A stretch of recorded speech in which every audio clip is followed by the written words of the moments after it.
how to add Nectar card to your Apple Wallet. So without any further ado, let's get started with this video.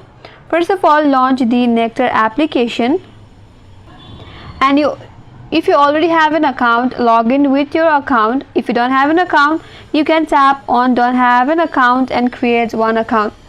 So once you sign into your account, you will land on your home page.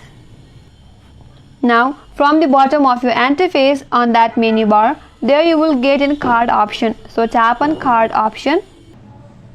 Once you tap card and you land on the next interface, there you will get your card image, and under that there is an option that says add to Apple Wallet.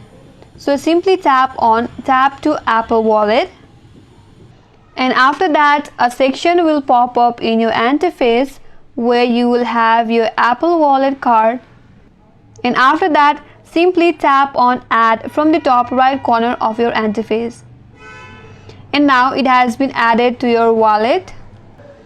Now in your mobile device, if you go and search for your wallet, there you will find your wallet app and you will get the card that you have recently added.